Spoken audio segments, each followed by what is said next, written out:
નવા વર્ષના સુરાપુરા દાદાને ચોખા કરી નાખાય મારો ભાઈ બંધ લઈ ગયો પગે મેં આપી દીધા ને 10,000 રૂપિયા વાપરવા.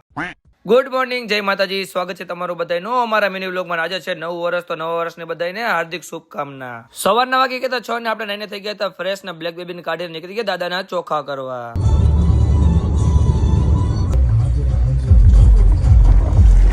દાદાએ પહોંચીને કર્યા દાદાના દર્શન ને પછી ચોખા બનાવીને દાદાને કરી નાખો ચોખાનો હવન. પછી આપણે પહાડ ઉપર ગયા ને મળી ગઈ આપણને રસ્તામાં ઔષધિ. તમને કોઈને ઔષધિનું નામ આવડતું હોય તો ફટાફટથી કોમેન્ટ કરી નાખો.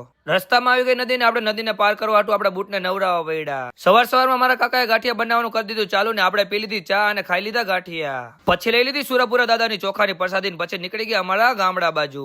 શક્તિમાં, મેલીમાં અને મસાળી મેલીમાં ના કર્યા દર્શન ને પછી નીકળી ગયા અમે રાજકોટ બાજુ. હજી તો ઘરે પહોંચ્યો હતા મારા ભાઈબંધે મને લાગી લીધું પગે ને મેં આપી દીધા ને 10,000 રૂપિયા વાપરવા ની થઈ ગયો રાજીના રેડ. ત્યાં આવી ગયો આપણો ઘટ્યો આપણી ઘરે ને પછી બારે ચક્કર મારવા નીકળ્યા. ત્યાં મળી ગયા આપણને ફોલોઅર્સ ને આવી ગયા રવિભાઈ. અને પછી કરી લીધા રવિભાઈ નવા વર્ષના રામ રામ ને ઠારમાં વહી ગઈ હતી હવા ને પછી પુરાઈ લીધી હવા. હાંજ પડી ગઈ મળી ગયા ઘણા બધા ફોલોઅર્સ ને તમે લોકો ફોલો કરીને ફૂલ વિડીયો આપણી યુટ્યુબ ચેનલ લવ લેટ જાવ વ્લોગ્સમાં જોવા મળશો બીજા મિની વ્લોગમાં. Bye bye.